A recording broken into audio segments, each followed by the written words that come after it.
எத்தனை பேருக்கு ஒரு ஆசை இருக்கு? என்னுடைய விசுவாச லெவல் எந்த அளவுக்கு இருக்கு அப்படின்னு தெரிஞ்சுக்கணும் brother. What level of faith I am in. ஏன்னா சுகத்தை பெறுவதற்கு விசுவாசம் தேவைப்படுகிறது. விசுவாசம் இருக்கிற இடத்துல தான் தேவனுடைய மகிமை வெளிப்படுகிறது. ஸோ அந்த விசுவாசம் எந்த லெவல்ல இருக்குன்னு தெரிஞ்சுக்கணும்னு உங்களுக்கு ஒரு ஆசை இருக்கா? இன்னைக்கு நீங்க அதை பார்க்க போறீங்க. ஆமே, எங்கெல்லாம் விசுவாசம் இருக்கோ அங்க தேவனுடைய கிரியைகளை நீங்க பார்க்கலாம். Where there is faith you can see the work of God. So அநேகர் கேட்கிற காரியம் எனக்கு விசுவாசம் பத்தல, ஐ நீட் மோர் ஃபெய்த். அப்படின்னா அவங்க என்ன சொல்றாங்கன்னா, எனக்குள்ள ஒரு விசுவாசம் இருக்கு, அது பத்தல. இப்போ ஒரு பெரிய ஒரு பெரிய ஒரு 10 கிலோ டப்பா இருக்குன்னு வச்சுக்கோங்களேன். ஒரு 10 கிலோ போடுற மாதிரி ஒரு டப்பா இருக்கு. அதுல கீழே ஒரு 1/2 கிலோ தான் இருக்கு அப்படின்னா, அப்ப நம்ம என்ன சொல்லுவோம்? ரொம்ப குறைவாக இருக்கிறது.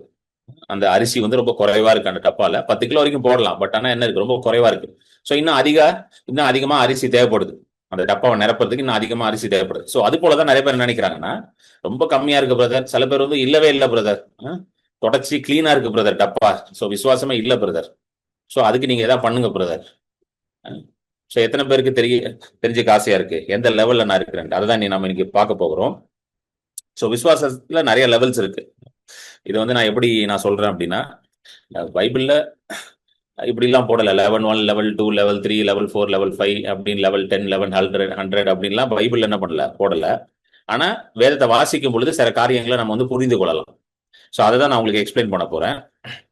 இப்போ சில பேர் பாத்தீங்கன்னா எப்படி இருப்பாங்கன்னா, ஒரு சின்ன ஒரு இதை பார்ப்போம். மார்க் எழுதின சுவிசேஷம் 9வது அதிகாரம், gospel according to mark chapter 9. இங்க ஒரு பையன்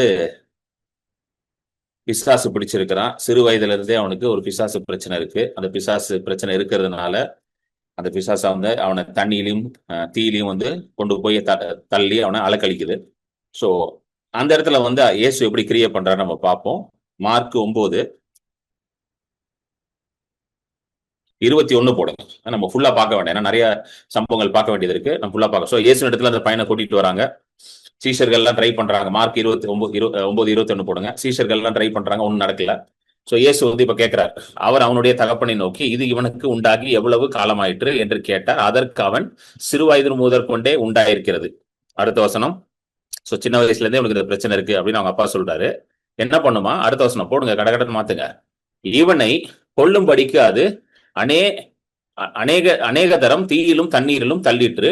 நீர் ஏதாயிலும் செய்யக்கூடுமானால் எங்கள் மேல் மனதிறங்கி எங்களுக்கு உதவி செய்ய வேண்டும் என்றான்.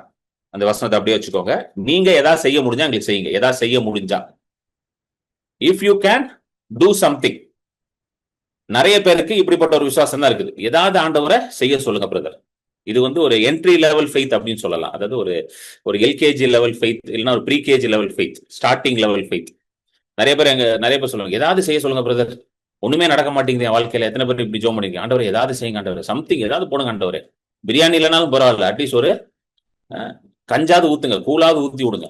நானும் பிரியாணி எல்லாம் கேட்கலையே அவங்க கிட்ட, கஞ்சியாவது ஊத்தி விடுங்க ஆண்டவரே. எத்தனை பேர் அப்படி கேட்டிருக்கீங்க? நிறைய பேர் அப்படி இருக்கிறாங்க. ஏதாவது செய்யுங்க, ஏதாவது ஆண்டவர் ஏதாவது செய்யுங்க. இது ரொம்ப ஒரு ஸ்டார்டிங் லெவல் ஃபெய்த்.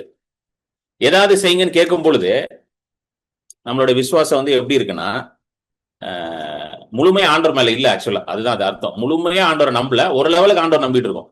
அதை எப்படி சொல்லணும்னா, there is not a 100% reliance on God. முழுமையா கர்த்தரை சார்ந்து இல்ல. இப்போ இப்போ சில பேர் பாத்தீங்கன்னா உதவி கேட்டு வருவாங்க. அவங்க என்ன சொல்லுவாங்கன்னு கேட்டீங்கன்னா, உங்களால முடிஞ்ச உதவி செய்யுங்க பிரதர். அப்படின்னா என்ன அர்த்தம்னா, அவங்க மனசுல என்ன நினைச்சிட்டு இருக்காங்கன்னா, எது கிடைச்சாலும் ஓகே, 1000 ரூபாய் கொடுத்தாலும் கிடைச்சாலும் ஓகே, இல்ல ஒரு 100 ரூபாய் கொடுத்தாலும் ஓகே, ஏதாவது முடிஞ்சதை நீங்க கொடுங்க அப்படின்வாங்க. ஸோ அவங்க மனநிலை அப்படிதான் இருக்கும். ஸோ நிறைய பேர் இப்படிதான் இருக்கிறாங்க. ஆண்டவர்கிட்ட வரும்போது என்னன்னா, ஏதாவது செய்யுங்க ஆண்டவரே, ஏதாவது ஓகே, ஏதாவது பார்த்து பண்ணுங்க ஆண்டவரே, நீங்க ஏதாவது பார்த்து பண்ணுங்க, உங்ககிட்ட தான் எல்லாம் இருக்குது அப்படின்னு நினைக்கிறாங்க. அப்போ இந்த தகப்பனும் அந்த அந்த ஒரு நிலைமையில தான் இருக்கிறாரு. ஏன் அந்த நிலைமைக்கு வந்துட்டார் என்றால், அதுக்கு ஒரு ரீசன் இருக்கு. ஏன் அவர் அப்படி யோசிக்கிறாருன்னா, நிறைய இடங்களுக்கு போயிருக்கிறாரு, எல்லாம் ட்ரை பண்ணிட்டாரு, ஒன்றும் நடக்கல. ஸோ இந்த சம்பவத்திலே கொஞ்சம் நீங்க முன்னாடி போய் வாசிச்சீங்கன்னா, சீஷர்கள் எல்லாம் ட்ரை பண்றாங்க அந்த பிசாசை துரத்துறதுக்கு. ஆனா அந்த பிசாசை துரத்த முடியல அவங்களால. they were not able to cast out this sickness, they were not able to cast out this demon which is bringing the sickness. இந்த வியாதியை கொண்டு வர பிசாசை துரத்த முடியல. சோ இது எனக்கு தெரிஞ்ச அவர் நிறைய இடத்துக்கு போயிருப்பாரு. சீஷர்களுக்கு மட்டும் வந்திருக்க மாட்டார். அதுக்கு முன்பதாக தேவாலயத்துக்கு எல்லாம் போயிருக்கலாம், நிறைய யூத மத போதகர்கள் எல்லாம் ஜெபித்திருக்கலாம், ஒண்ணு நடந்திருக்காரு. சோ அதனாலதான் இப்ப இயேசு கிட்ட வந்துட்டு என்ன சொல்றாருன்னா, யாருமே எதுவும் மத்தவங்களால எதுவுமே செய்ய முடியல, நீங்க ஏதாவது செய்யுங்கன்ற. ரொம்ப ரொம்ப பலவீனமான விசுவாசம், ரொம்ப பலவீனமாயிடுச்சு, ஏதாவது செய்யுங்க. அதுக்கு இயேசு எப்படி பதில் சொல்றாருன்னா, 23வது வசனத்தை போடுங்க, 23rd verse. இயேசு எப்படி பதில் சொல்றாருன்னா, இயேசு அவனை நோக்கி, நீ விசுவாசிக்க கூடுமானால் ஆகும், விசுவாசிக்கிறவனுக்கு எல்லாம் கூடும் என்றார். ரொம்ப முக்கியம், விசுவாசிக்க கூடுமானால். ஆமென். இயேசுவோட ஸ்டைல் ஆஃப் ஒர்க் வந்து எப்படின்னா, எங்க விசுவாசம் இல்லையோ அங்க விசுவாசத்தை ஏற்படுத்துவார், அங்க விசுவாசத்தை தட்டி எழுப்புவார். He brings out the faith that is inside a man. Hallelujah. எல்லா மனுஷனுக்குள்ளேயும் விசுவாசம் இருக்கிறது. Amen. Every man has faith because every man is created in the image and the likeness of God. எல்லா மனுஷனும் தேவனுடைய சாயல்ல ரூபத்துல சிருஷ்டிக்கப்பட்டதுனால எல்லா மனுஷனுக்குள்ளேயும் பேசிக்காவே அவனுடைய டிஎன்ஏலயே விசுவாசம் உட்கார்ந்துருக்கு. அது நிறைய பேருக்கு தெரியல, நிறைய பேருக்கு அது புரியல. அவங்க என்ன நினைக்கிறாங்கன்னா, எனக்கு இல்லைன்னு நினைக்கிறாங்க. கிடையாது, எல்லாருக்குள்ளயும் இருக்குது. சோ அதனாலதான் இந்த மனுஷன் வந்து பாத்தீங்கன்னா, ஏதாவது செய்யுங்க ஆண்டவரை, பார்த்து பண்ணுங்க ஆண்டவரை சொல்லும் பொழுது, சரிப்பா நான் ஏதாவது பார்த்து பண்றேன், சரி கூட்டிட்டு வா பார்த்து பண்றேன், அப்படி சொல்லல. அப்படித்தானே சொல்லிருக்கணும், சரி கூட்டிட்டு வாங்க பார்க்கலாம், ஏதாவது பண்ணலாம், நான் கை வச்சு ஏதாவது பண்ணி அவனை சரிகிரி அப்படி சொல்லல. என்ன சொல்றாரு பாருங்க, நீ விசுவாசிக்க கூடுமானால், இஃப் யூ கேன் பிலீவ். சொல்லுங்க, இஃப் யூ கேன் பிலீவ். இதுதான் ஆண்டவர் கேட்கிறார், இஃப் யூ கேன் பிலீவ். ஆமென். எல்லாம் கூடும், எல்லாம் ஆகும் அப்படின்னு சொல்லிட்டு அடுத்த வசனம் 24, 24th verse போடுங்க. 24வது வசனத்துல உடனே அந்த தகப்பன் சொல்றாரு, உடனே பிள்ளையின் தகப்பன், விசுவாசிக்கிறேன் ஆண்டவரே, என் அவிசுவாசம் நீங்கும்படி உதவி செய்யும் என்று கண்ணீரோடு சத்தமிட்டு சொன்னார். விசுவாசிக்கிறேன். சொல்லுங்க, விசுவாசிக்கிறேன். நீங்க வாயை திறந்து விசுவாசிக்கிறேன் சொல்றது வந்து ஒரு மகா பெரிய விசுவாச ஸ்டேட்மெண்ட். அது Hallelujah. When you open your mouth and say, Lord, I believe, it is the greatest faith statement that you can speak at this moment. Hallelujah. இது ஒரு சாதாரண காரியம் கிடையாது. அவிசுவாசத்தினால நிறைஞ்ச ஒரு மனுஷன், ஏன்னா அவனே சொல்றான் பாருங்களேன், என் அவிசுவாசம் நீங்கும்படி எனக்கு உதவி செய்யுங்க. அவிசுவாசத்தினால நிறைஞ்சிருக்கிறான். அவன் இருதயம் முழுவதும் பயத்தினாலும் அவிசுவாசத்தினாலும் கேள்விகள்னாலும் தன்னுடைய மகனுடைய எதிர்காலம் எப்படி இருக்கும், இப்படி அந்த இந்த சிறு வயதுல இருந்து இப்படி கஷ்டப்பட்டு இருக்கானே இந்த பிசாசு போராட்டத்துல, இவன் எதிர்காலத்துல வாழ முடியுமா, இவனால நார்மல் லைஃப் லீட் பண்ண முடியுமான்ற எல்லா ஒரு கவலையும் கஷ்டமும் கண்ணீரும் நிறைஞ்ச ஒரு தகப்பன் இயேசு வந்து அவனை பார்த்து சொல்றாரு, நீ விசுவாசிக்கிறேன்னு. I really appreciate this father. நான் அந்த தகப்பனை நான் ரொம்ப அப்ரிஷியேட் பண்றேன். அவர் வாயை திறந்து விசுவாசிக்கிறேன் ஆண்டவரே, விசுவாசிக்கிறேன், ஆனாலும் எனக்கு அவிசுவாசம் இருக்கு ஆண்டவரே, அதை நீங்க செய்யுங்கள். இதுதான் நீங்க சொல்லணும் ஆண்டவர்கிட்ட. நிறைய நேரம் நீங்க பயந்துட்டு இருக்கும் பொழுது இதை சொல்லி பாருங்க, இதை சொல்லுங்க, வேற எதுவும் சொல்ல வேண்டாம். நீங்க இதை சொல்லுங்க, இந்த வசனத்தை பிடிச்சுக்கோங்க. மார்க் 9:24, 23, 24, 23 போடுங்க. மார்க் 9:23 போடுங்க. இயேசு என்ன சொல்றாரு? இயேசு அவனை நோக்கி, இயேசு உங்களை பார்த்து தான் சொல்றாரு, நீ விசுவாசிக்க கூடுமானால், இஃப் யூ கேன் பிலீவ், நீ விசுவாசிக்க கூடுமானால் ஆகும், விசுவாசிக்கிறவனுக்கு எல்லாம் கூடும். சொல்லுங்க, விசுவாசிக்கிறவனுக்கு எல்லாம் கூடும். இயேசு இதுதான் உங்களை பார்த்து சொல்றாரு. This is what Jesus is telling you. See, இது நல்ல நிறைய பேர் நினைக்கிறாங்கன்னா, பயங்கரமான விசுவாசம் வேணும் பிரதர், என் பிரச்சனை எவ்வளவு பெருசு தெரியுமா, என் பிரச்சனை ரொம்ப பெருசு, அதனால பயங்கரமான விசுவாசம் தேவைப்படுது பிரதர். கிடையவே கிடையாது. இந்த இடத்துல பாத்தீங்கன்னா இது பயங்கரமான பிரச்சனை. இது இந்த இடத்துல நீங்க போய் பாருங்க, இது பயங்கரமான பிரச்சனை. நம்ம வாசிச்சோம்ல, 20வது வசனம் போடுங்க. 20வது வசனம் போடுங்க. எந்த அளவுக்கு பயங்கரமான பிரச்சனை காட்டுறோம் பாருங்க. 20. அவனை அவரிடத்தில், இயேசு இடத்துல கொண்டு வராங்க அந்த பையனை. அவனை அவரிடத்தில் கொண்டு வந்தார்கள். அவரை கண்ட உடனே, யார் அந்த பையன், அவரை பார்த்த உடனே, இயேசுவை பார்த்த உடனே அந்த ஆவி அவனை அலக்கழித்து அவன் தரையில் விழுந்து நுரை தள்ளி புரண்டான். இயேசுவை பார்த்த உடனே பிசாசு போட்டு அவனை அலக்கழிக்குது. அப்புறம் இயேசு கேட்கிறாரு, எவ்வளவு நாளா இப்படி நடக்குது? அடுத்த வசனம், எவ்வளவு நாள், எத்தனை காலங்களாக இது நடந்து கொண்டு இருக்குது? நெக்ஸ்ட் வர்ஸ், இது வந்து சிறு வயதுல இருந்தே நடக்குது. சிறு வயதுல இருந்து, அப்படின்னா probably from birth he is suffering from this. Hallelujah. From childhood. எவ்வளவு, see the magnitude of the problem. The problem is like a mountain. ஒரு மலையை போல அவன் முன்னாடி நிக்குது. அதனாலதான் அந்த தகப்பனோட வந்து எப்படி சொல்றாரு, ஏதாவது செய்யுங்க ஆண்டவரே. ஏன்னா வாழ்க்கை ஃபுல்லா பிரச்சனையே தான் பார்த்திருக்காரு, வேற எதையுமே பார்க்கல. வாழ்க்கை ஃபுல்லா பிரச்சனையை தான் பார்த்திருக்கிறார். நல்லா புரிஞ்சுக்கோங்க, உங்களோட இயேசுவும் நின்று அந்த பிரச்சனையை பார்த்து கொண்டிருக்கிறார். ஹல்லேலூயா, ஆமென். Jesus is with you and seeing the same problem that you are seeing. Jesus is with you in this situation and seeing the same problem. எத்தனை பேருக்கு இதை கேட்கறது சந்தோஷமா இருக்கு? He is not alien or he is not away from you. அவர் ஏதோ தூரமாக இல்ல, ஏதோ ஒரு அந்நியனை போல இல்ல, உங்களோட இருந்து இந்த பிரச்சனையை அவரும் எதிர்கொண்டு கொண்டு இருக்கிறார். அவரும் அதை பார்த்துக்கிட்டு தான் இருக்கிறார், அவரும் அதை அப்சர்வ் பண்ணிட்டு தான் இருக்கிறார். அதனாலதான் இயேசு அவனை அந்த அந்த தகப்பனை பார்த்து சொல்றாரு 23வது வசனத்துல, நீ விசுவாசிக்க கூடுமானால், 23, நீ விசுவாசிக்க கூடுமானால் ஆகும், விசுவாசிக்கிறவனுக்கு எல்லாம் ஆகும். அடுத்த வசனம், உடனே அந்த தகப்பன் சொல்றாரு, ஆண்டவரே நான் விசுவாசிக்கிறேன். சொல்லுங்க, ஆண்டவரே நான் விசுவாசிக்கிறேன். இதுதான் நீங்க சொல்லணும், ஆண்டவரே நான் விசுவாசிக்கிறேன். Lord I believe, Lord I believe. First இதை வார்த்தை வந்து நீ சொல்லுங்க, ஆண்டவரே நான் விசுவாசிக்கிறேன் ஆண்டவரே, உங்களுடைய வார்த்தையை நான் விசுவாசிக்கிறேன் ஆண்டவரே, சிலுவையில நீங்க செய்ததை நான் விசுவாசிக்கிறேன் ஆண்டவரே, எனக்கு எப்படி நடக்கும் தெரியல ஆண்டவரே, ஆனா நான் விசுவாசிக்கிறேன். I choose to believe. ஹல்லேலூயா. 24 வைங்க, ஏன் மாத்துறீங்க வசனத்தை? ஆண்டவரே நான் I choose to believe. நீங்க சிலுவையில செய்ததை நான் விசுவாசிக்கிறேன். எனக்கு புரியல, இது எப்படி நடக்கும் தெரியல, இந்த வியாதி எப்படி மாறும் தெரியல, இந்த சூழ்நிலை எப்படி மாறும் தெரியல, பட் ஐ பிலீவ் லார்ட். இதை முதல்ல சொல்லுங்க, I believe Lord, I believe Lord. நான் விசுவாசிக்கிறேன் ஆண்டவரே. ஆனா எனக்குள்ள அவிசுவாசம் இருக்கு ஆண்டவரே, இது நீங்கும்படி எனக்கு செய்யுங்க ஆண்டவரே. இதையும் கேளுங்க ஆண்டவர்கிட்ட. எனக்குள்ள இருக்க அவிசுவாசம் வெளியே போன ஆண்டவரே, it should leave me. I don't want this unbelief. நிறைய அவிசுவாசம் உள்ள உட்காந்துருக்கு ஆண்டவரே, இது நீங்கும்படி எனக்கு உதவி செய்யுங்க. இதை கேட்பீங்களா? இதைதான் நீங்க இன்னைக்கு கேட்கணும். ஆமென். இது ஒரு லெவல் ஆஃப் விசுவாசம். அடுத்த லெவல் பார்ப்போம். நெக்ஸ்ட் இது பார்ப்போம். இது வந்து ஆல்மோஸ்ட் எம்டின்னு வச்சுக்கோங்க, ஒண்ணுமே கிடையாது விசுவாசம், இதுல ஒண்ணுமே இல்லை. ஆமென். அடுத்தது வந்து மார்க் 1 40 41 42 போடுங்க குயிக்கா. மார்க் 1:40. அப்பொழுது குஷ்ரோகி ஒருவன் அவரிடத்தில் வந்து அவர் முன்பாக முழங்கால்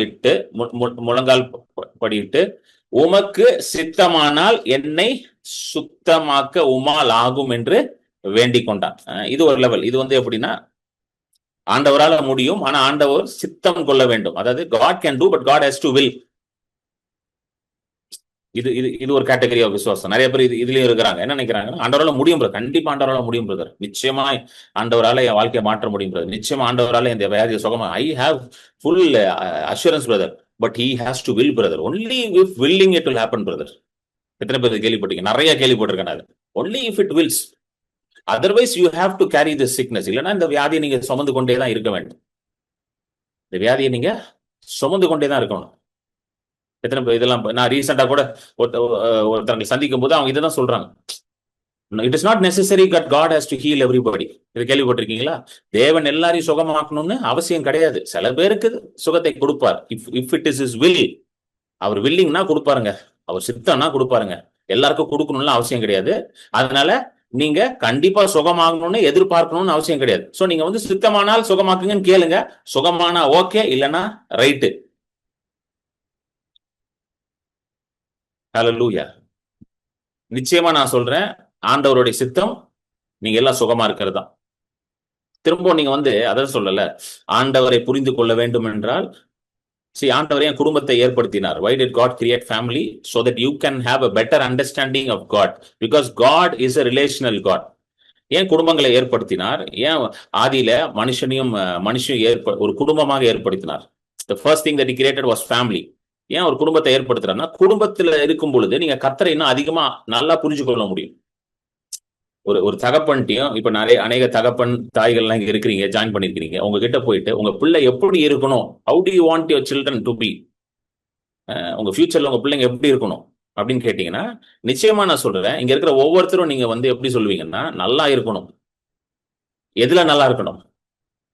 அவங்க சுகத்துல நல்லா இருக்கணும், நல்ல சரீரத்துல நல்லா இருக்கணும். நெக்ஸ்ட் அவங்க குடும்ப வாழ்க்கையில நல்லா இருக்கணும், சந்தோஷமா இருக்கணும், சமாதானத்தோட. அடுத்தது அவங்க கையின் பிரயாசம், கெரியர், அவங்க செய்யற பிசினஸா இருக்கலாம், வேலையா இருக்கலாம், ஊழியமா இருக்கலாம், அதுல ரொம்ப செழிப்பா இருக்கணும். பொருளாதாரத்துல நல்லா ஓங்கி இருக்கணும். இப்படித்தானங்க நீங்க எதிர்பார்க்கறீங்க? இல்ல அதுக்கு ஆப்போசிட்டா யாரா இருக்கீங்களா? இல்ல பரவாயில்ல பிரதர், என் புள்ள கொஞ்சம் வியாதியோட இருக்கட்டும், கொஞ்சம் தரித்திரத்துல வாழட்டும், அப்பதான் புரியும் அவனுக்கு அப்படின்னு யாரா நினைக்கிறீங்களா? கிடையவே கிடையாது. ஹல்லேலூயா. அப்போ ஆண்டவர்கிட்ட போயிட்டு நீங்க வந்து, ஆண்டவரே நான் சுகமாக வேண்டுமா வேண்டாமான்னு கேட்டீங்கன்னா ஒரே பதில் தான் இருக்கு. ஆண்டவர் வந்து நீ சுகமாக வேண்டும் என்று தான் சொல்லுவார். I am willing to heal. அதுதான் அந்த குஷ்டரோகி கேட்கிறான், உமக்கு சித்தமானால் என்னை சுத்தமாக்க உம்மால் ஆகும் என்று வேண்டிக் கொண்டான். அடுத்த வசனம் 41. அதுக்கு இயேசு என்ன பதில் சொல்றாரு என்றால், இயேசு மனதுருகி, பாருங்க, இயேசு மனதுருகி, ரொம்ப முக்கியமான வசனம். And Jesus was moved with compassion. மனதுருகி, சொல்லுங்க, மனதுருகி. See, the compassion தான் வந்து I really like, I love my God because he's a compassionate God. என் தேவனை நான் அதிகமாக நேசிக்கிறேன் ஏனென்றால் அவர் மனதுருக்கத்தின் தேவனாக இருக்கிறார். மனதுருகிறார் அவர். Hallelujah. Whenever he sees me, he doesn't just love me, he's compassionate towards me. His love is a compassionate love. அவர் என்னை பார்க்கும் பொழுது மனதுருக்கத்தோட என்னை நேசிக்கிறார். அதனால எனக்கு இந்த இயேசு ரொம்ப பிடிச்சிருக்கு. Hallelujah. Amen. மனதுருகி அவனை தொட்டு. I really like my God. எனக்கு ரொம்ப பிடிக்கும் இயேசு. தொட்டு. ஏன் இந்த இடத்துல தொட்டுன்னு போட்டிருக்குன்னா, ரொம்ப முக்கியமான ஒரு பாயிண்ட் இதுல இருக்கு. என்னன்னா, இந்த மனுஷனுக்கு இருக்கிற வியாதி வந்து குஷ்டரோகம். It is incurable disease. அந்த காலத்துல, இந்த காலத்துல வந்து குஷ்டரோகத்துல வந்து உங்களுக்கு இதெல்லாம் இருக்கு, மருந்தெல்லாம் கண்டுபிடிச்சிட்டாங்க. குஷ்டரோகம் இருக்கிறவங்களுக்கு வந்து மருந்தெல்லாம் கொடுத்தெல்லாம் சரி பண்றாங்க. ஆனா ஒரு 2000 வருஷத்துக்கு முன்பதாக it is an incurable disease. அதாவது வந்து சுகமே ஆக்க முடியாது. அடுத்தது, இந்த வியாதி வந்துச்சுன்னா அந்த மனுஷனை யாருமே வந்து கிட்ட சேர்த்துக்க மாட்டாங்க. அந்த மனுஷனை ஊரை விட்டு ஒதுக்கி வச்சிருவாங்க. சோ யாருமே அந்த மனுஷன் கிட்ட போக மாட்டாங்க. அந்த மனுஷன் தன் குடும்பம், தன்னுடைய சொந்தம் எல்லாரையும் விட்டுட்டு ஊருக்கு வெளியில குஷ்டரோகிகளுக்குன்னு தனியா ஒரு கேம்ப் வச்சிருப்பாங்க. ஒரு இது மாதிரி வச்சிருப்பாங்க, கேம்ப் மாதிரி வச்சு, லெப்பர் கேம்ப்னாங்க. அந்த ஒரு பாளையம் இருக்கும், அங்கதான் அவங்க இருக்கணும், தனியா இருக்கணும். அவங்க குஷ்டரோகிகள்லாம் தனியா இருப்பாங்க. வாழ்க்கை ஃபுல்லா அங்கேயே இருந்து அப்படியே இருந்து சாகணும். குடும்பம், குட்டி, சொந்தம், பந்தம் ஒண்ணும் கிடையாது. ஊரோட எல்லாம் இருக்க முடியாது.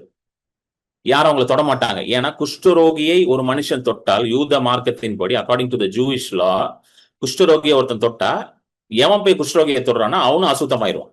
இதெல்லாம் லேவியராம புஸ்தகத்துல வருது, நம்மளுக்கு பார்க்க நேரம் இல்ல. குஷ்டரோகியை தொடுகிறவன் அசுத்தமாயிருவான். So if I touch a leper, I will be unclean. ஆனா the interesting thing is, இயேசு யாரை தொட்டாலும் அந்த மனுஷன் சுத்தமாயிருவான். ஹல்லேலூயா. புரியுதுங்களா? இயேசு ஒரு யூதர் தான். ஆனா இயேசு போய் யாரை தொட்டாலும் இயேசு அசுத்தமாக மாட்டாரு. யாரு சுத்தமாயிருவா? யாரை தொடுறாரோ அவங்க சுத்தமாயிருவாங்க. இயேசு யாரை தொட்டாலும் சுத்தமாயிருவாங்க. குஷ்டரோகியை தொட்டாரு, குஷ்டரோகி சுத்தமாயிட்டான். யோவான் 5வது அதிகாரமா, அந்த வேசித்தனத்துல பிடிபடுற அந்த ஸ்திரியை பிடிச்சிட்டு வராங்க. பிடிச்சிட்டு வந்து இயேசு இடத்துல கொண்டு வராங்க. இயேசு கிட்ட வந்தோன்னு அந்த அம்மா வந்து சுத்தமாயிருச்சு. இப்படியே போட்டிருக்கு. அவள் she was caught in the very act of adultery. அப்பனா வேசித்தனத்துல அவ இருக்கும் பொழுதே அவளை பிடிச்சிட்டு வராங்க. ஆனா இயேசுவின் இடத்துல வந்த உடனே பாருங்க, அதுதான் பியூட்டி ஆஃப் ஜீசஸ். யோவான் 5 அது எங்க வருது? யோவான் 8. இயேசுவின் இடத்துல வந்தோன்னு சுத்தமாயிட்டாங்க.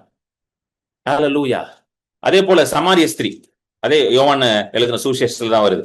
யோவான் 4வது அதிகாரம். சமாரிய ஸ்திரீ ரொம்ப பாவத்துல வாழ்ந்துட்டு இருக்கா. 5 புருஷங்கள் இருந்து இப்ப 5 புருஷனை டிவோர்ஸ் பண்ணிட்டு 6வது ஒரு புருஷனோட லிவ் இன் ரிலேஷன்ஷிப்ல இருக்கிறா.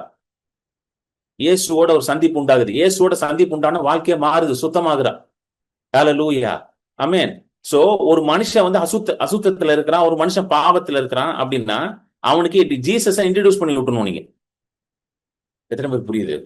You have to introduce Jesus to him. இயேசு அவனை சுத்தமாக்கிடுவார். அதுக்கு பதிலா நிறைய பேர் என்ன பண்றாங்கன்னா, நீ எல்லாத்தையும் சரி பண்ணிட்டு இயேசுட்டு வா. It never works. You cannot repair yourself, or you cannot set right yourself, or you cannot cleanse yourself. அதாவது உங்களை நீங்களே சரிப்படுத்திக் கொள்ள முடியாது, உங்களை நீங்களே சுத்தப்படுத்திக் கொள்ள முடியாது, உங்களை நீங்களே பரிசுத்தமாக்கிக் கொள்ள முடியாது. அதற்காக தான் நமக்கு ஒரு ரட்சகர் தேவைப்படுகிறார். That is why we need a savior. Hallelujah. Amen. We need a divine washing machine. ஒரு பரலோக வாஷிங் மிஷின் நமக்கு தேவைப்படுகிறது.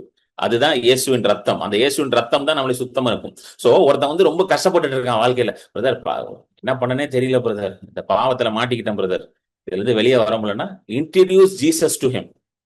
ஹல்லேலூயா. Introduce Jesus to him. சொல்லுங்க, இயேசுட்ட போப்பா, அவர் உன்னை கழுவி சுத்தமாக்கிடுவார். நீ இயேசுட்ட போ. அவன் கேட்பான், எப்படிங்க நான் இயேசுட்ட போறது, நான் அசுத்தமா இருக்கிறேனே, இந்த பாவி அவர் ஏற்றுக்கொள்வாரா? எப்பா உனக்கு தான்ப்பா வெயிட் பண்ணிட்டு இருக்காரு. பாவிகளை ரட்சிக்கவே அவர் வந்தாருன்னு பைபிள்ல போட்டிருக்கு. He came to save the sinner. He came to seek the lost. Hallelujah. So நீ அவட்ட போ, என்ன குறை இருந்தாலும் அவட்ட போ. He will make you right. Hallelujah. அவர் ஒன்னு என்ன பண்ணிடுவாரு, சரி பண்ணிடுவார். So the world needs this Jesus. வியாதியில இருக்கவனுக்கு இயேசு தேவைப்படுறாரு. பாவத்துல இருக்கவனுக்கு இயேசு தேவைப்படுறாரு. ஏன்னா இயேசுவோட ஒரு தொடுதல் போதும், அந்த மனுஷனோட வாழ்க்கை அப்படியே மாறிடும். One touch from Jesus is enough to change his life. Hallelujah. Amen. So இந்த மனுஷனை இயேசு என்ன பண்றாரு? திரும்ப போடு தம்பி 41. இயேசு மனதுருகி கையை நீட்டி அவனை தொட்டு எனக்கு சித்தம் உண்டு சுத்தமாக என்றார். ஹல்லேலூயா. எனக்கு சித்தம் உண்டு சுத்தமாக என்றார். ஆமென். புரியுதுங்களா? கையை நீட்டி தொடுறார். Touching a sick person is very very important. ஒரு வியாதியில இருக்கிற மனுஷனை தொடர்றது ரொம்ப முக்கியம். ஏன் தெரியுமா ரொம்ப முக்கியம்? ஒரு வியாதியில இருக்கிற மனுஷனை தொடர்றது. முதலாவது வேதம் சொல்லுகிறது, வியாதியஸ்தர்கள் மேல கையை வைங்க, அப்பொழுது ஒரு சுகமாவார். இன்னொன்னு, ஒரு சைக்கலாஜிக்கல், ஒரு இமோஷனல் வியூ பாயிண்ட்டும் இருக்குது. ஏன்னா nobody touches a sick person. வியாதியில இருக்கிற மனுஷனை எவனும் தொடவே மாட்டான். கவனிச்சிருக்கீங்களா? ஒரு மனுஷன் வியாதியில இருக்கான்னா அவங்க கூட போய் ஒரு அது தொடர்ந்து வியாதியிலே இருக்கிறாங்கன்னா nobody goes and spends time with. நேத்து கூட அதை பத்தி பேசியிருந்தேன். யாரும் அவனை போய் பார்க்க மாட்டாங்க, யாரும் அவர்கிட்ட பேச மாட்டாங்க. நல்லா இருக்கும்போது எல்லாரும் வந்துருவாங்க. அது ரொம்ப மோசமான வியாதியில இருக்கிறாங்க அப்படின்னா கிட்டே போக மாட்டாங்க யாரும். Nobody visits them. அவங்க யாரும் போய் பார்க்க மாட்டாங்க, தொட்டு பேச மாட்டாங்க, எதுவுமே பண்ண மாட்டாங்க. அதனாலதான் இயேசு என்ன பண்ணாருன்னா, whenever he had an opportunity, எப்பெல்லாம் அவருக்கு ஒரு டைம் கிடைக்குதோ தொற்றுவார் போயிட்டு. ஹல்லேலூயா. தொட்டுதான் என்ன பண்ணுவார்? அவரு எல்லாரையும் சுகமாக்குவார். இன்னைக்கு காலையில நான் ஒருத்தருக்காக பிரேயர் பண்ண போயிருந்தேன். ஒரு இந்து குடும்பத்தை சேர்ந்தவர். ஆனா இன்னொருத்தர் வழியா எனக்கு வந்துச்சு இந்த பிரேயர் ரிக்வெஸ்ட். நீங்க போய் பிரேயர் பண்ணுங்க, ரொம்ப மோசமான ஒரு கேன்சர் வியாதியில இருக்கிறாங்க, ரொம்ப கஷ்டப்பட்டு இருக்காரு அப்படின்னாங்க. ஸோ நான் கேட்டேன், அவங்க வாங்க அப்படின்ட்டாங்க. நான் போனேன். The first thing I did was held his hand. நான் போன உடனே முதல்ல அவர் கையை தான் பிடிச்சேன். கையை பிடிச்சிட்டு தான் நான் ஜெபம். நான் எப்பவுமே போனேன்னா கையை பிடிச்சேன், அவன் கையை பிடிச்சிடும். I will touch them because Jesus touches the sick. ஹல்லேலூயா. அதனாலதான் இயேசு நம்மளே என்ன பண்றாரு? கையை வையின்றார். போய் you go and lay your hand. ஏன்னா நம்ம கையை வைக்கும் பொழுது, நல்லா கவனிங்க, நீங்க போய் கையை வைக்கும் பொழுது உங்க கை வழியா இயேசு போறார். ஹல்லேலூயா. when you go and touch the sick, the hand of Jesus goes through you.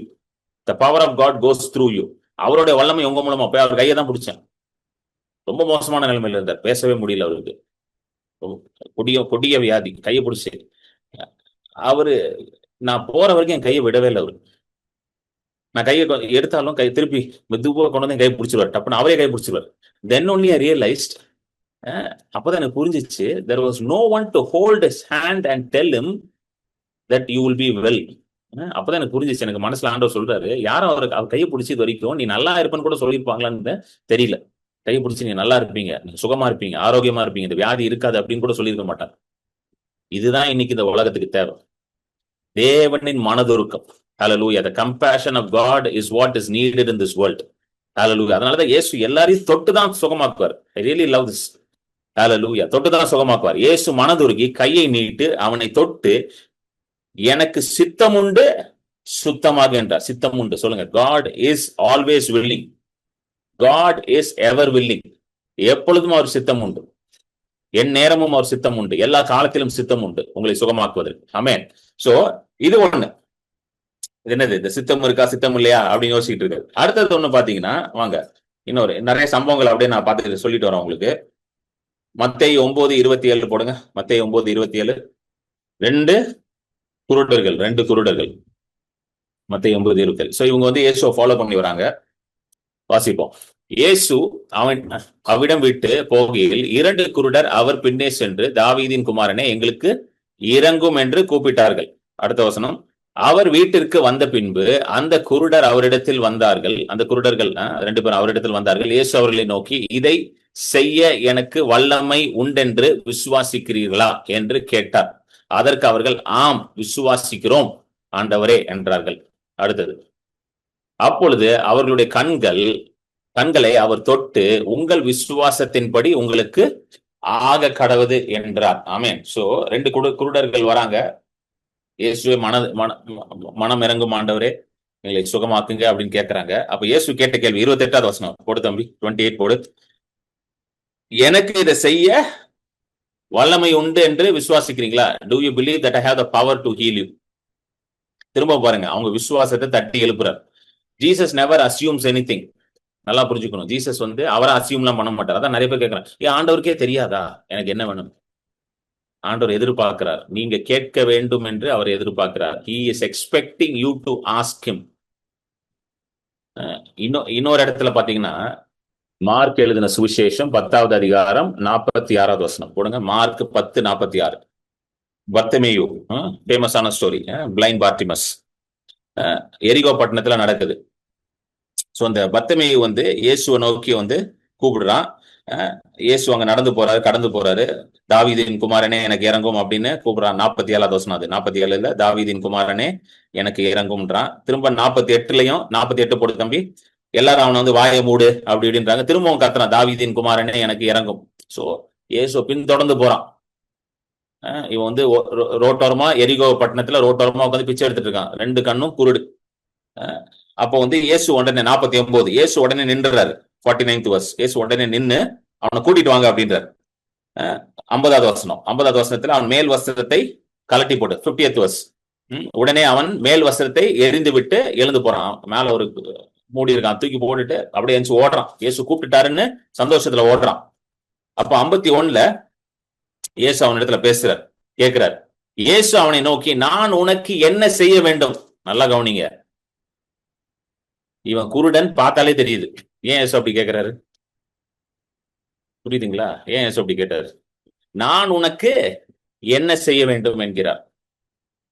அதற்கு அந்த குருடன், ஆண்டவரே நான் பார்வை அடைய வேண்டும். So Jesus wants to invoke the faith that is inside of you. உங்களுக்குள்ள இருக்கிற அந்த விசுவாசத்தை அவர் கூப்பிடுறார். He is calling the faith out of you. அவர் அசியமே பண்ணல. அவன் குருடன்றதை பார்த்தாலே தெரியும், பார்த்தாலே தெரியும். கண்ணு இல்லைன்றது பார்த்தாலே தெரியும் உங்களுக்கு. ஆனாலும் என்ன கேட்கிறாரு? என்னப்பா செய்யணும் உனக்கு? ஏன் அப்படி கேட்டார் அப்படின்னா, I have noticed in my ministry, என்னோட ஊழியத்துல நான் நோட்டீஸ் பண்ண ஒரு காரியம் என்னன்னா, not every sick person wants to get healed. அதை நான் நோட்டீஸ் பண்ணியிருக்கேன். எல்லா வியாதியில இருக்கிறவங்களும் சுகமாகணும்னு அந்த விருப்பம் எல்லாருக்கும் இல்லை. அது எல்லாருக்கும்னா ஒரு 100 பேர்ல ஒரு 1-2 பேர் அப்படி இருக்கிறாங்க. எல்லாருக்கும் அந்த விருப்பம் இல்லை. சில பேர் வந்து அந்த வியாதி ஏற்றுக்கொண்டு இருக்கிறாங்க. சில பேர் வந்து ஓகே இதுதான் வாழ்க்கை அப்படின்னு நினைச்சிருக்காங்க. அதுக்கு நிறைய காரணங்கள் இருக்கும், அதுக்கெல்லாம் நம்ம போக வேண்டாம். அது அவங்க என்ன நம்புறாங்க, மனசுல என்ன விசுவாசிக்கிறாங்க, அதெல்லாம் விட்டுருங்க. Not everybody is ready to be healed. எல்லாரும் சுகமாகணும்னு அந்த விருப்பத்தோட இல்லை. இதை நானே பார்த்திருக்கேன். சில கவர்மெண்ட் ஹாஸ்பிட்டல் நான் ப்ரே பண்ண, அப்படியே வார்டா போய் ப்ரே பண்ணிட்டே போகும்பொழுது சில 99% எல்லாருமே வந்து, நான் அந்த பெட்டு கிட்ட போயிட்டு, ஐயா உங்களுக்காக நான் ஜெபம் பண்ணலாமா, நீங்க நல்லா இருக்கணும்னு ஏசப்பாட்ட ஜெபம் பண்ணலாமா அப்படின்னு எல்லாருமே கண்டிப்பா பண்ணுங்க சார், ஏசப்பாட்ட பண்ணுங்க சார், எனக்கு ப்ரேயர் பண்ணுங்க சார் அப்படின்னு சொல்லி எல்லாருமே 99% வந்து ஓகேன்றாங்க. 1-2 பேர் என்ன சொல்லுவாங்க, வேண்டாம் அப்படின்னு. சோ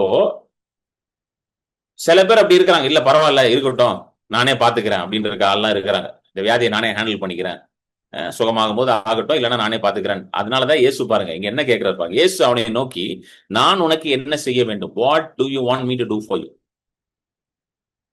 அவன் கரெக்டா பதில் சொல்றான், எனக்கு பார்வை வேண்டாம் ஆண்டவரே, I want to receive sight. So நீங்களும் என்ன பண்ணணும்? ஆண்டவர்கிட்ட கேளுங்க. ஆஸ்க் காட், ஆஸ்க் காட் என்ன வேணும், ஸ்பெசிபிக்கா உங்களுக்கு என்ன வேணும்ன்றது கேளுங்க. Don't assume that God is going, God will do it.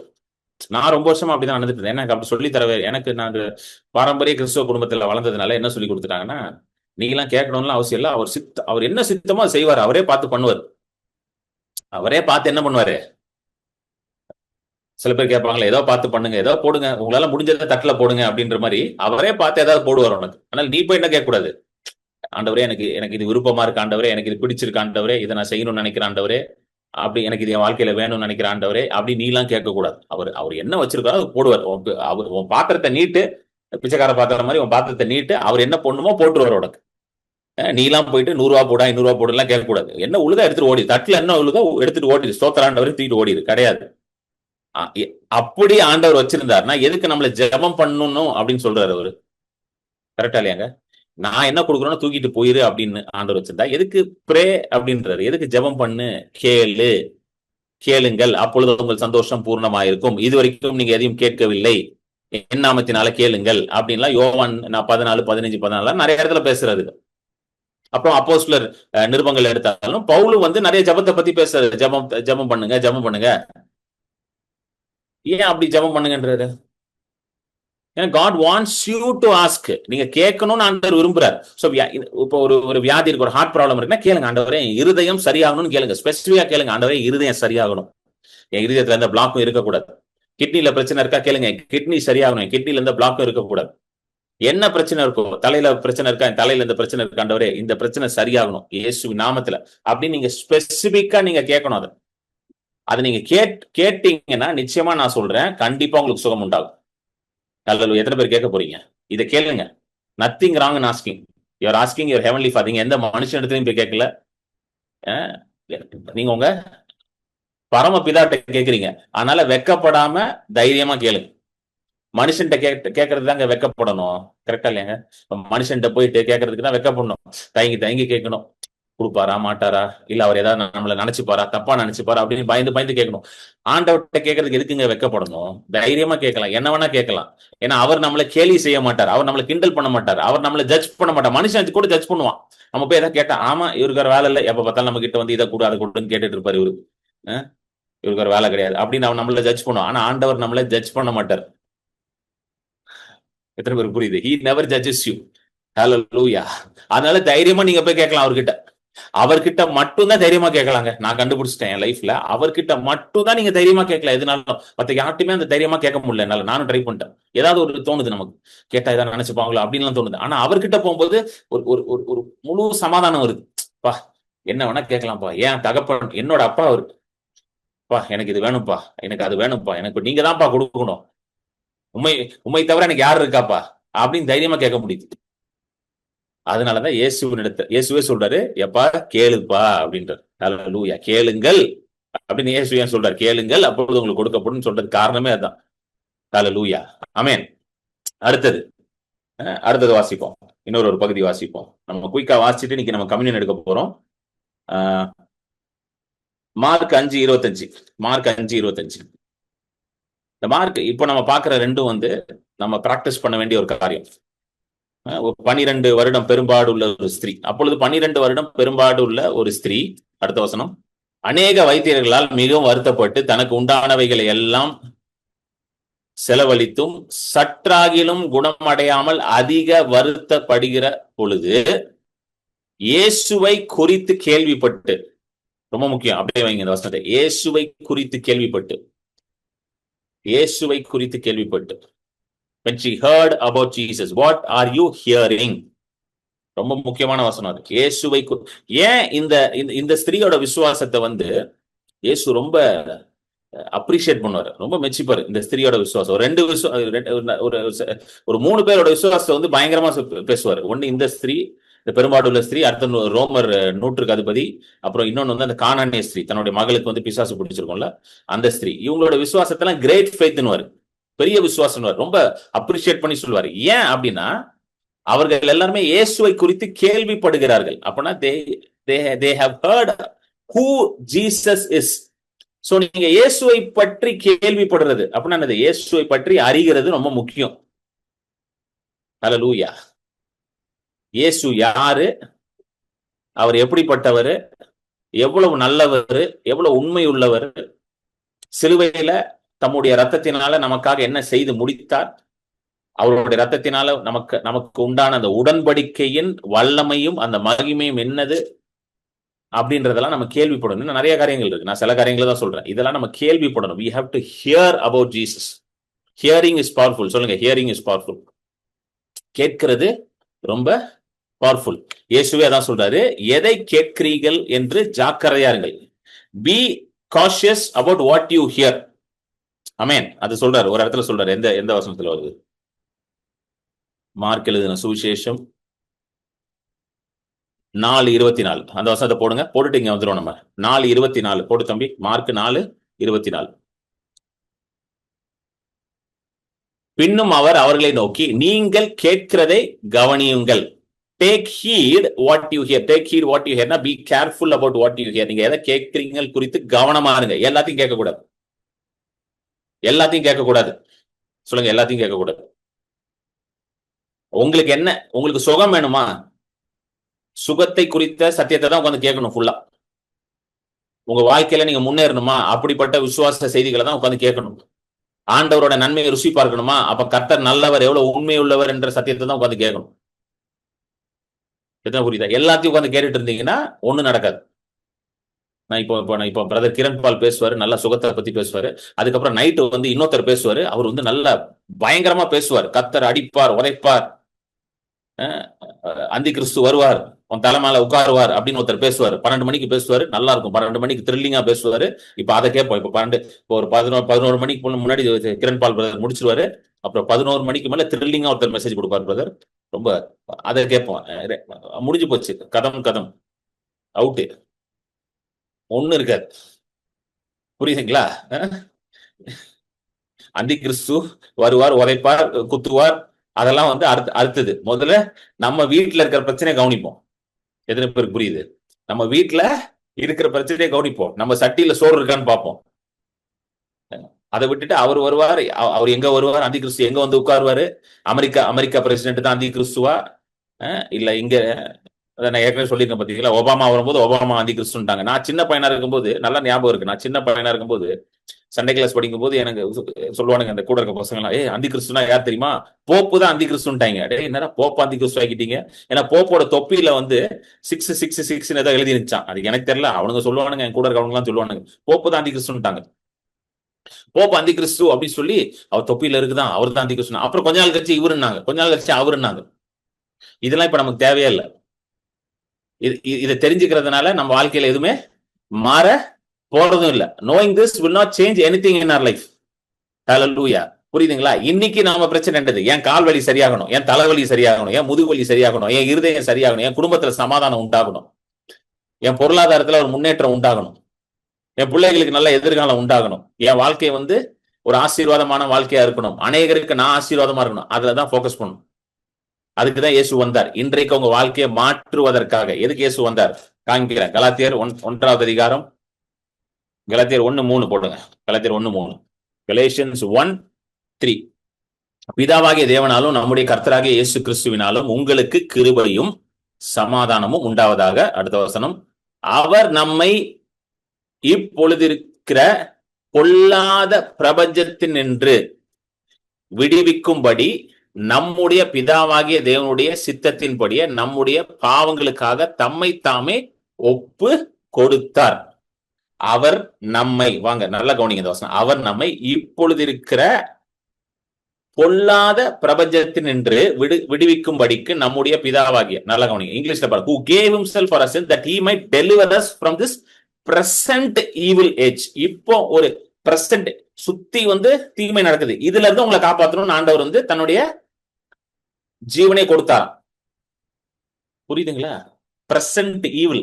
Present ஈவில்னா என்னது? இன்னைக்கு நடக்கிற கொடுமை என்னது? வியாதிகள், பலவீனங்கள், எக்கனாமிக் ப்ராப்ளம்ஸ், பிரச்சனைகள், என்னெல்லாம் நடக்குதோ குடும்பத்துல பிரச்சனை, அது இது எல்லாம் பிரசன்ட் ஈவில். இப்போ இதான் பிரச்சனை பிரதர். இன்னைக்கு உங்க ஒவ்வொருத்தரையும் கூப்பிட்டு கேட்டேன்னா கண்டிப்பா ஆளுக்கு ஒரு பிரச்சனை, கண்டிப்பா அட்லீஸ்ட் ஒரு பிரச்சனையாவது உங்களால சொல்ல முடியும். கண்டிப்பா, கரெக்டா இல்லையா? ஒரு பிரச்சனையாவது சொல்ல முடியும். இப்ப இந்த பிரச்சனை என் வீட்டுல ஓடிட்டு இருக்கு பிரதர், என் குடும்பத்துல இருக்கு, என் சரீரத்துல இருக்கு, இல்ல என் பொருளாதாரத்துல இருக்கு, நான் வேலை செய்யற இடத்துல இருக்கு. இந்த பிரசன்ட் ஈவில் இப்போ அது இருக்குது, இப்பிரபஞ்சத்தில் இந்த நேரத்துல இருக்கு. இதுல இருந்து விடுதலையாக்க அவர் வந்தாராம். ஹல்லேலூயா, ஆமென். இதுல இருந்து உங்களை விடுதலையாக்க அவர் வந்தாராம். ஆமென். ஒருத்தன் ஹாஸ்பிட்டல்ல படுத்திருக்கிறான், அவனுடைய ஒரே எண்ணம் என்னவா இருக்கும்னு நினைக்கிறீங்க? ஒருத்தன் ஹாஸ்பிட்டல்ல இருக்கிறான், அவனோட ஒரே எண்ணம் என்னவா இருக்கும்? இப்போ ரைட் நவ், இன்னைக்கு என்ன டேட்? ஜூலை 7. டைம் வந்து கிட்டத்தட்ட 10 மணி. ஆயிரக்கணக்கான ஹாஸ்பிட்டல் இருக்கு சென்னையில, ஹாஸ்பிட்டல் இருக்கிறாங்க. அவங்க மனசெல்லாம் என்னங்க இருக்கும்னு நினைக்கிறீங்க? அவங்க மனசும் அவங்க குடும்பத்தாரோட மனசும் என்ன இருக்கும்? கரெக்டா சொல்லுங்களேன், சொல்லுங்க, கரெக்டா சொல்லுங்க. யாராவது ஒருத்தர் சொல்லுங்க, அவங்க மனசுல என்ன ஓடிட்டு இருக்கும்னு சொல்லுங்க. எப்போ இவர் இந்த இடத்துல இருந்து நல்லாய் டிஸ்சார்ஜ் ஆவாரு, இதுதான் அவங்க மனசுல இருக்கும். வேற ஏதாவது இருக்குமா? சொல்லுங்க. வேற ஏதாவது யோசிப்பாங்களா? சொல்லுங்க. வேற ஏதாவது யோசிப்பாங்களா? எதுவுமே யோசிக்க மாட்டாங்க. கரெக்டா இல்லையா? வேற எதுவும் யோசிக்க மாட்டாங்க. அதனாலதான் ஆண்டவர் இப்ப இருக்க பிரச்சனைக்காக தான் அவரே வந்து மரித்தாராம், அவர் தன்னுடைய ஜீவனை கொடுத்தாராம், நம்ம பாவங்களை மன்னிச்சாராம். இப்ப இருக்க பிரச்சனை இருந்து விடுதலை உண்டாரு. புரியுதுங்களா உங்களுக்கு சொல்றது? He wants to set you free from this present evil age, from this present evil that you are going through. Hallelujah, amen. So எங்க விட்டோம்? மார்க் தம்பி வந்து திரும்ப மார்க் 5:24 போடுங்க. சோ எதை கேட்கிறீங்கள் என்பதுல ஜாக்கிரதையா இருக்கணும். இல்ல அந்த சரி 4 போடு தம்பி. மார்க் 4 ஒரு வசனம் போட்டல, அதை போடு. பின்னும் அவர் அவர்களை நோக்கி, நீங்கள் கேட்கிறதை கவனியுங்கள், எந்த அளவினால் அளக்கிறீர்களோ அந்த அளவினால் உங்களுக்கும் அளக்கப்படும், கேட்கிற உங்களுக்கு அதிகம் கொடுக்கப்படும். Take heed what you hear. With the same measure you use, it will be measured to you, and to you who hear, more will be given. So இதுக்கு என்ன அர்த்தம்? To you who hear, more will be given. கேட்கிறவனுக்கு அதிகமா கொடுக்கப்படும். அதிகமா நீங்க ஆண்டவரை பற்றி, இயேசுவை பற்றி, அவர் சிலுவையில செய்ததை பற்றி நீங்க கேள்விப்படப்பட, அவரோட ரத்தத்தின் வல்லமையை குறித்து, அவருடைய சரீரத்தின் வல்லமையை குறித்து, இயேசு எவ்வளவு நல்லவர், எவ்வளவு உண்மை உள்ளவர், அவருடைய மகிமை, அவர் எப்படி அற்புதங்களை செய்கிறார், இன்றைக்கும் இயேசு எப்படி நம்ம வாழ்க்கையில செயல்படுகிறார், எப்படி பரிசுத்த ஆவியானவர் நம்மளை வழி நடத்துறான்னு சொல்லி நற்செய்தியை, நல்ல கவனிங்க, நற்செய்தியை, இயேசு வந்ததே நற்செய்தியை கொடுப்பதற்காக தான். Jesus came to give the gospel, not bad news. நற்செய்தி, துர்ச்செய்தியை கொடுக்க இயேசு வரல. நற்செய்தியை கேட்க கேட்க, அதான் கேட்க கேட்க அதிகம் கொடுக்கப்படும். சோ நற்செய்தியை கேட்க கேட்க, when you keep hearing the good news, the gospel, more and more, அதிகமாக அதை கேட்க கேட்க அதிகமா அதனுடைய பலன் உங்களுக்கு கொடுக்கப்படும். ஹல்லேலூயா, ஆமென். What you hear, you will reap the harvest of what you are hearing. அதாவது நீங்க கேட்கிறதே ஒரு விதைக்கிற மாதிரி தான். It is a type of sowing தான். ஏன்னா நீங்க கேட்கும் பொழுது உங்க இருதயத்துல நீங்க அதை விதைக்கிறீங்க. நீங்க தொடர்ந்து உட்கார்ந்து நெகட்டிவ் நியூஸா கேட்டுட்டு இருந்தீங்கன்னா உங்க இருதயத்துல நீங்க அவிசுவாசத்தையும் பயத்தையும் நீங்க என்ன பண்றீங்க? விதைத்து கொண்டிருக்கிறீங்க. இந்த கொரோனா டைம்ல நிறைய பேர் பயத்திலேயே நிறைய பேருக்கு கொரோனா வந்துச்சு. ஆக்சுவலா பயத்திலே வந்துச்சு. சில பேர்லாம் சொன்னாங்க வீட்டுக்குள்ளேயே தான் இருந்து, ஆனா எனக்கு எப்படி வந்துச்சுன்னே தெரியல. ஏன்னா வீட்டுக்குள்ளே இருந்து என்ன ஒரு பயம், ஐயோ வந்துருமா, இப்படி வந்துருமா, அப்படி வந்துருமா, ஃபுல் டைம் டிவி நியூஸ் பாக்குறது. இன்னைக்கு இவ்வளவு வந்துருச்சா, இன்னைக்கு அவ்வளவு வந்துருச்சா, சென்னையில எவ்வளவு இருக்கா, மதுரையில இருக்க, என்கிட்ட ஒருத்தர் ஃபோன் பண்ணி கேட்டாரு. மதுரையில இருக்க, திருநெல்வேலியில யாரோ ஒருத்தர் ஃபோன் பண்ணி சென்னையில எவ்வளவு இருக்கு உங்களுக்கு தெரியுமான்னு கேட்டாரு. எனக்கு தெரியாதுங்க. என்னங்க நியூஸ் எல்லாம் பார்க்க மாட்டேன், நியூஸே பார்க்க மாட்டாங்க அப்படின்னு. எதுக்கு எனக்கு அதை தெரிஞ்சு நான் என்ன பண்ண போறேன்? எவ்வளவு கொரோனா இருக்குன்னு தெரிஞ்சு எனக்கு என்ன ஆக போகுது சொல்லுங்க? Is that going to change my life? அது என் விசுவாசத்தை கட்டி எழுப்புமா? கண்டிப்பா கட்டி எழுப்பாது. ஹல்லேலூயா. சோ அதை தெரிஞ்சு என்ன பண்ண, ஒரு துர்ச்செய்தியை தெரிந்து கொள்றதுனால எனக்கு என்ன நன்மை உண்டாக போகுது? ஒரு நன்மை உண்டாகல. அதனால கொரோனா டைம்ல நான் அதை பார்க்கவே மாட்டேன் உட்காந்து. ஹல்லேலூயா. யாருக்காவது கொரோனா இருக்குன்னா போய் ஜெபம் பண்ணுவேன். அந்த ஊழியத்தை நான் பண்ணிட்டு இருந்தேன், தைரியமா சந்தோஷமா பண்ணிட்டு இருந்தேன். ஏன்னா ஆண்டவர் அப்படிப்பட்ட ஒரு விசுவாசத்தை கொடுத்திருந்தார். கொரோனா பேஷண்ட் எத்தனையோ பேருக்கு போய் கையை வச்சு ஜெபம் பண்ணி நிறைய பேர் சுகமே ஆயிட்டாங்க. ஹல்லேலூயா. ஏன்னா எதை கேட்கிறோமோ அது ரொம்ப முக்கியம். What you here is very important. So தொடர்ந்து ஆண்டவரை பத்தியே கேட்டுக்கொண்டிருந்தீங்கன்னா உங்க விசுவாசம் சூப்பரா இருக்கும். அதான் இயேசு சொல்றாரு, நீங்கள் கேட்கிறதை குறித்து கவனமா இருங்கள்ன்றாரு. கவனிங்க, be careful what you here. Don't listen to all nonsense that is going around this world. எல்லா நான்சென்ஸையும் கேட்டுட்டு இருக்காரு. இன்டர்நெட்ல மீடியால வர எல்லா இதுவும் கேட்டுட்டு இருக்காரு. கேட்டுட்டு ஐயோ அப்படி ஆகும் இப்படி ஆகும்னு சொல்லி என்ன பயந்துட்டு இருக்காரு. கர்த்தருடைய வார்த்தையை அதிகமா கேள். கர்த்தருடைய வார்த்தையை அதிகமா கேட்க கேட்க கேட்க கர்த்தருடைய வார்த்தையை உங்களுடைய சிந்தை, உங்க இருதயம், உங்க வாயை நிரப்பும். அப்போ உங்க வாழ்க்கை எப்படி இருக்கும்? ஒரு நீர்க்கால் ஓரங்கள்ல நடப்பட்ட ஒரு மரத்தை போல, சங்கீதம் 1 வருதுல, அந்த போல ஒரு பச்சை பசேன்னு இருக்கும் உங்க வாழ்க்கை. தன் காலத்தில் கனியை கொடுத்து அவன் செய்வதெல்லாம் வாய்க்கும், இலைகள் உதிராமல் இருக்கும். ஏன்னா எதை கேட்கிறதுன்னு ரொம்ப முக்கியம். What you here is very important. So இப்ப திரும்ப வாங்க மார்க் 5:25. மார்க் 5:25 போடுங்க. இயேசுவை அப்பொழுது இல்ல அடுத்த வசனம் தம்பி, 26 அடுத்த வசனம் 27 இயேசுவை குறித்து கேள்விப்பட்டு. சோ இந்த அம்மாவுடைய விசுவாசத்துக்கு காரணம் she heard about Jesus. இயேசுவை குறித்து கேள்விப்படுறான், அதே தியானம் பண்றான். இயேசுவை குறித்து கேள்விப்பட்டு நான் அவருடைய வஸ்திரங்களை ஆகிலும் தொட்டால் சொஸ்தமாவேன் என்று சொல்லி. ரொம்ப முக்கியமான வசனம். அடுத்த வசனம் போடுங்க. இங்கிலீஷ்ல அது எந்த வசனத்துல வருது? 28 வருது இங்கிலீஷ்ல. 28 போடு தம்பி. For she said, if only I may touch his clothes, I shall be made well. எப்படி இந்த அம்மாக்கு இவ்வளவு பெரிய ஒரு விசுவாசம் வந்துச்சு? இயேசுவை பற்றி கேள்விப்பட்டோன்னே அவளுக்குள்ள ஒரு கன்ஃபெஷன் ஓடுது. Confession is very powerful. Your internal confession is very powerful. நீங்க உங்க உள் மனசுல, உங்க மனதுல நீங்க எதை அறிக்கை செய்றீங்க, எதை பேசுறீங்கன்றது ரொம்ப ரொம்ப ரொம்ப முக்கியம், ரொம்ப வல்லமையானது. சோ அந்த அம்மா உள்ள என்ன பேசுதுன்னா, அவருடைய வஸ்திரத்தின் ஓரத்தை நான் தொட்டால் போதும், நான் சுகமாவேன் என்று அந்த அம்மா சொல்லிக்கிட்டே இருக்கு உள்ள. இயேசுவை பத்தி கேள்விப்படுது. இயேசு அநேக இடத்துக்கு போறாரு, அநேகர் இயேசுவை தொடுறாங்க. ஏன்னா அதெல்லாம் வருது அந்த அம்மாவுக்கு நியூஸ். இயேசுவும் தொடுறாரு, இயேசுவை தொடுறவங்களும் சுத்தமா சுகமாகறாங்க, இயேசு தொட்டாலும் சுகமாகுது. So 2 ways it is happening. So நம்ம யோசிக்குது, ஓ அப்படியா, இயேசுதான் நீ தொடணும்னு அவசியம் இல்லை, நான் அவர் தொட்டாலே நடக்குமா அப்படின்னு சொல்லி அந்த அம்மாவுக்குள்ள ஒரு பயங்கரமான விசுவாசம் வந்துருச்சு. ஏன் அந்த அம்மா இயேசு என்னை தொடரணும்னு யோசிக்கலன்னா அதுக்கு ஒரு காரணம் இருக்கு. ஏன்னா யூத ஸ்திரீகள் எஸ்பெஷலி இந்த மாதிரி வந்து இந்த பெரும்பாடு இந்த மென்ஸ்ட்ரல் ப்ராப்ளம்லாம் இருக்கிறாங்கன்னா அந்த அந்த இருக்கும் பொழுது அவங்க வந்து வீட்டை விட்டு வெளியே வரக்கூடாது. அது மட்டும் இல்லாம யூத ரபிகளை வந்து அவங்க தொடக்கூடாது. யூத ரபிகளை அவங்க தொட்டானா அந்த ரபி வந்து அசுத்தமாயிருவார். ஸோ இயேசு வந்து ஒரு யூத ரபி, he was a Jewish teacher. அவர் ரபின்னு தான் கூப்பிட்டாங்க அங்க இருக்கிறவங்க எல்லாருமே. ஸோ அவர் அந்த technically according to Jewish law, யூத மார்க்கத்தின்படி நம்ம தொடக்கூடாது. இயேசுவை போய் தொட்டானா அந்த அம்மாவுக்கு சிவியர் பனிஷ்மெண்ட் இருக்கு, பயங்கரமான தண்டனை இருக்கு. ஆனா அந்த அம்மா அதெல்லாம் பிரேக் பண்ணிட்டு என்ன பண்ணுது, அவர் தான் என்ன தொடக்கூடாது, ஏன்னா அவர் தொட்டா அவர் அன்கிளீன் ஆயிடுவார், அவருக்கு தெரியாம நான் என்ன பண்ண போறேன், அவரை போய் தொட்ட போறேன், அவருக்கே தெரியாம அவரை போய் தொட்ட போறேன்னு சொல்லிட்டு தான் அந்த அம்மா பின்னாடி போய் அவர் வஸ்திரத்தின் ஓரத்தை என்ன பண்றது, தொடுது. ஆனா அதுக்கு முன்னாடி அது மனசு சொல்லிக்கிட்டே இருக்கு, அவர் வஸ்திரத்தின் ஓரத்தை தொட்டால் போதும் நான் சுகமாகி விடுவேன். If I May touch his clothes I shall be made well அப்படின்னு சொல்லிட்டே இருக்கு மனசுல. நீங்க உங்க மனசை என்ன சொல்றீங்க? இன்னைக்கு உங்க சிச்சுவேஷன் மோசமா இருக்கலாம், ஆனா நீங்க மனசு என்ன தெரியுமா சொல்லணும், நான் வாளாக இருக்க மாட்டேன், தலையாக தான் இருப்பேன், நான் கீழே இருக்க மாட்டேன், மேலதான் இருப்பேன், நான் ஆசீர்வாதமா இருப்பேன், நான் சுகமா இருப்பேன், செழிப்பா இருப்பேன், நான் கடன் வாங்க மாட்டேன். இன்னைக்கு நீங்க கடன்ல இருக்கலாம், ஆனா நீங்க என்ன தெரியுமா சொல்லணும், வாயில இருந்து நான் கடன் வாங்க மாட்டேன், அநேக ஜாதிகளுக்கு கடன் கொடுப்பேன். இதை நீங்க சொல்லி பாருங்க, கடன்ல இருந்து வெளியே வந்துருவீங்க. ஹல்லேலூயா. இது கடன்ல இருக்கிறவங்க இதை சொல்லணும், நான் கடன் வாங்க மாட்டேன், கடன்ல இருந்து வெளியே வந்துடும் சொல்லணும். கடன் வாங்குறவங்க எப்படி புது கடன் வாங்கலாம்னு யோசிக்க கூடாது.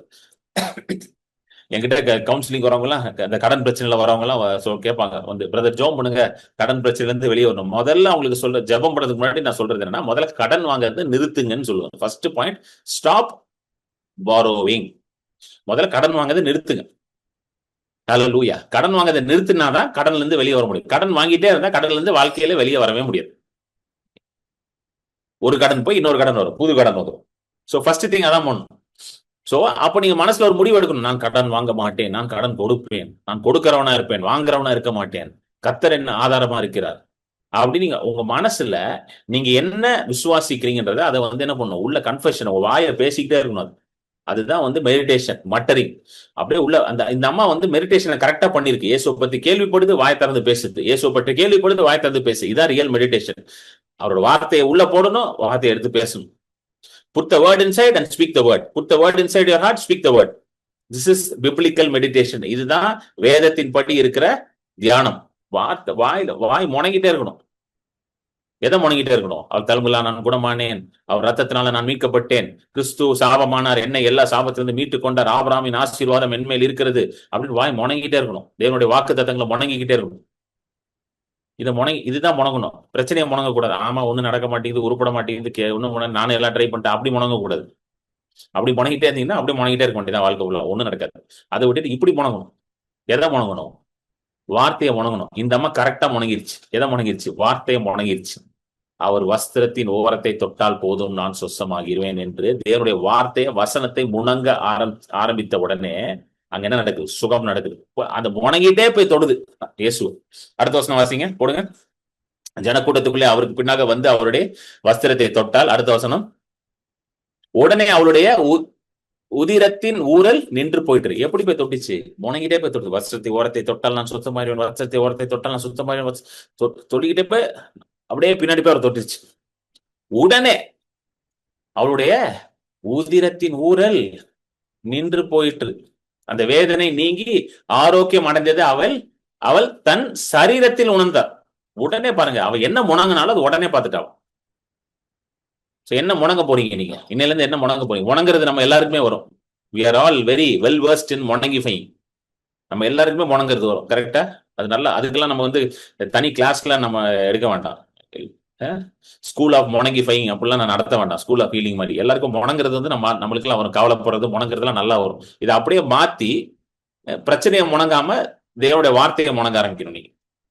ஹல்லேலூயா. rather than muttering your problem, complaining, என்ன பண்ணணும்? stop that and start muttering the word of God. Hallelujah. Start speaking the word of God. Stop speaking your problem, start speaking the word of God. உங்க பிரச்சனையை பேச நிறுத்திட்டு தேவனுடைய வார்த்தையை பேச முணங்க ஆரம்பிச்சிடும். இதை முணங்கிட்டே இருந்தீங்கன்னா கூடிய சீக்கிரம் ஆன்சர் பார்த்துருவீங்க. ரொம்ப நாள்லாம் ஆகாது, ரொம்ப வருஷம்லாம் ஆகாது. 20 வருஷம் 30 வருஷம் கூடிய சீக்கிரம் நடக்கும். ரொம்ப குயிக்கா நடக்கும். நீங்களே வந்து சாட்சி சொல்லுவீங்க என்கிட்ட, அந்த அளவுக்கு நடக்கும். அதனாலதான் இந்த அம்மாவோட விசுவாசம் பெரிய விசுவாசம். நிறைய அடுத்த வருஷம் போடுங்க, 27 30வது வசனம், இயேசு கேட்பாரு, யார் என்ன தொட்டதுன்னு கேட்பாரு. 30வது வசனம் போடுங்க. உடனே இயேசு தம்மிலிருந்து வல்லமை புறப்பட்டதை தமக்குள் அறிந்து ஜனக்கூட்டத்தில் உள்ள கூட்டத்திற்குள்ளே திரும்பி என் வஸ்திரத்தை தொட்டது யார் என்று கேட்டார். அடுத்த வசனம் 31, அவருடைய சீஷர்கள் அவரை நோக்கி, திரளான ஜனங்கள் உம்மை நெருக்கி கொண்டிருக்கிறதை நீர் கண்டும் என்னை தொட்டது யாரு? பாருங்க, எல்லாருமே அவரை நெருக்கிட்டு இருக்காங்க. ஆனா இந்த அம்மா தொட்டதை மட்டும் அவர் உணர்றாரு. ஏன்னா இந்த அம்மா விசுவாசத்துல தொட்டுச்சு. என்ன தொட்டுச்சு? முணங்கிட்டே போய் தொட்டுச்சு. என்ன முணங்கிட்டு தொட்டுச்சு? அவரை தொட்டா நான் சுகமாயிரும், அவரை தொட்டா சுகமாயிரும், தொட்டா சுகமாயிருவேன். அதனால அவருக்குள்ள இருந்து வல்லமை போனதை அவர் புரிஞ்சுக்கிட்டாரு. மத்தவனும் அமைக்கிட்டு தான் இருக்கான், சுத்தி பெரிய கூட்டத்துக்குள்ள போயிட்டு இருக்காரு. இந்த டி நகர்ல ரங்கநாதன் தெருன்னு ஒரு தெரு இருக்கு, போயிருக்கீங்களான்னு தெரியல. டி நகர் சென்னையில ரங்கநாதன் தெரு. அந்த தெரு முனையில போய் நின்னீங்கன்னா, நீங்க நின்னா போதும், உங்களை அப்படியே தள்ளிட்டு அடுத்த சைடு கொண்டு போயிருவாங்க. நீங்க ஒண்ணுமே பண்ண வேண்டாம், நீங்க நின்னா அவங்களே தள்ளிட்டு போவாங்க உங்களுக்கு. நீங்க எதுவும் பண்ண வேண்டாம். அந்த ரங்கநாதன் தெருவுல போய் நீங்க நின்றுட்டு என்ன யார் தொட்டது அப்படின்னு கேட்டீங்கன்னா எல்லாம் சிரிப்பாங்க உங்களை பார்த்து. என்னது யார் தொட்டதா? எப்ப 1000 பல்லாயிரம் பேர் இங்க உள்ள இருக்கிறா, எவன் தொட்டது நீ எப்பமா கண்டு? அது மாதிரிதான் இருக்கு. அதான் கூட இருக்கவங்க எல்லாம் கேட்கறாங்க, யார் தொட்டது எப்படி ஆண்டவரை சொல்றது? எல்லாம் நெருக்கிட்டு இருக்கோம், எல்லாம் போட்டு அமுக்கிட்டு இருக்கோம். நாங்களே சுத்தி 12 பேர் எரும மாடு மாதிரி இருக்கோம் உங்க சீசர்கள், யார் தொட்டதுன்னு கேக்குறீங்க அப்படின்றாங்க. உடனே இயேசு அடுத்த வசனம் போடுங்க, 32 கடகடன் போடுங்க வசனத்தை.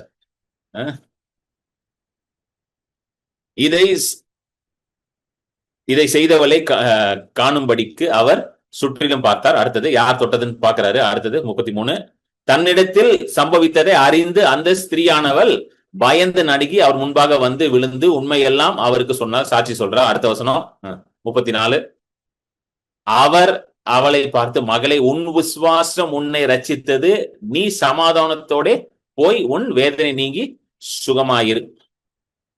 சமாதானத்தோட போய் வேதனை நீங்கி சுகமாயிரு என்றார். ஆமென். உன் விசுவாசம் உன்னை ரட்சித்தது. ஹல்லேலூயா. நான் முடிக்க போகிறோம். நீங்க என்ன முணங்க போறீங்க? What are you going to speak? What are you going to matar? உங்க பிரச்சனையை முணங்க போறீங்களா, இல்ல தேவ வசனத்தை முணங்க போறீங்களா? ஆமென். ஹல்லேலூயா. glory be to thank you Jesus, glory be to God. கர்த்தாவே, நீ நல்லவர், உண்மையுள்ளவர். வியாதியில இருக்கிறவங்க எல்லாரும் ஆண்டவரே இப்பொழுதே சுகத்தை பெற்றுக்கொள்ளட்டும். Thank you Lord. யூடியூப்ல பாக்குறவங்களும் சாட்ல போடுங்க. உங்களோட சேர்ந்து நானும் விசுவாசத்துல ஜெபிக்க போகிறேன். நீங்களும் என் கூட சேர்ந்து ஜெபிக்க போறீங்க விசுவாசத்துல. ஹல்லேலூயா. Thank you Lord. நன்றி ஸ்தோத்திரம் ஆண்டவரே. Thank you Lord. ரஹபா லேஹனமே ஷிகாரபு ஓ ரஹனா மஷாகதா. வியாதியில இருக்கவங்க எல்லார் மேலேயும் இப்பொழுதே பரிபூர்ண சுகம் வருவதாக. எல்லா பலவீனமும் நீங்கி போகட்டும் இயேசுவின் நாமத்துல கேட்டுக்கொள்கிறேன். எப்படிப்பட்ட வியாதி இருந்தாலும் இப்பொழுது இயேசுவின் நாமத்துல எல்லா வியாதிகளும் மறைந்து போகட்டும் என்று கட்டளையிடுகிறேன் இயேசுவின் நாமத்துல. ஹல்லேலூயா. கர்த்தாவே, நீர் எல்லா வியாதிகளையும் ஏற்றுக்கொண்டீர், எல்லா பலவீனத்தையும் சுமந்திட்டீர். உங்களுடைய தலம்புலால் உங்களுடைய ஜனங்கள் சுகமாயிட்டாங்க. இப்பொழுது ஆண்டவரே, உங்களுடைய சரீரத்தையும் உங்களுடைய ரத்தத்தையும் ஆண்டவரே அவங்க பங்கேற்று இருக்கிறாங்க. ஆண்டவரே, உங்களுடைய சரீரத்தினால சுகம் உண்டாயிடுச்சு, உங்களுடைய ரத்தத்தினால விடுதலை உண்டாயிடுச்சு. அதற்காக நான் நன்றி செலுத்துகிறேன். ஹல்லேலூயா. Thank you Lord. நன்றி ஆண்டவரே. இயேசுவின் நாமத்துல நான் கேட்டுக்கொள்கிறேன். ஹல்லேலூயா. ஆமென்.